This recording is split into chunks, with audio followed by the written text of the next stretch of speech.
I-turn over din ni MP Michael Mitimbang ang 500,000 pesos na halaga ng medical assistance sa Cotabato Regional and Medical Center na bahagi ng kanyang MOP.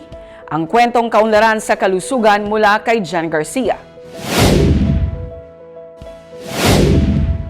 Personal na itinurn over ni MP Michael Mitimbang kay CRMC Medical Chief Ismael Dimaren ang cheque na nagkakahalaga ng 500,000 pesos.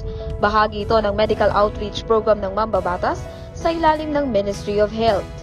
Isinagawa ang turnover ngayong araw ng Huwebes, August 20, 2025 sa Cotabato Regional and Medical Center. Ayon sa Mambabatas, ang inilaang pondo ay para sa mga kababayan nating nangangailangan ng tulong pangkalusugan. 500,000 rin ang ibinahagi ng Mambabatas sa Notre Dame Hospital, 1 million naman para sa eye check-up sa bayan ng Kabakan, 500,000 para sa Davao Doctors Hospital, at 500,000 din sa Mercury Drug para sa mga mamamayang walang kakayanang makabili ng gamot. Pinasasalamatan naman ni MP Mitimbang si Chief Minister Abdul Rauf Makakwa at Dr. Sinulinding. Alam mo itong MOP, ito ay galing sa budget namin na hinulog namin sa Ministry of Health. So nagbigay tayo ng 500,000 dito sa CRMC kasi kailangan yung mga kababayan natin na makatulong tayo sa kalusugan. So nagbigay tayo ng 500,000 para magamit ng mga constituents natin na nangangailangan ng tulong para sa kanyang kalusugan.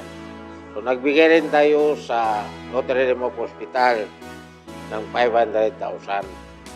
Nagbigay rin ako ng para sa mata na 1 million doon sa Kabakan.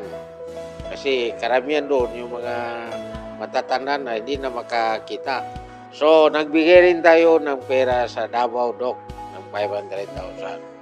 Nagbigay tayo ng pera sa Mercury para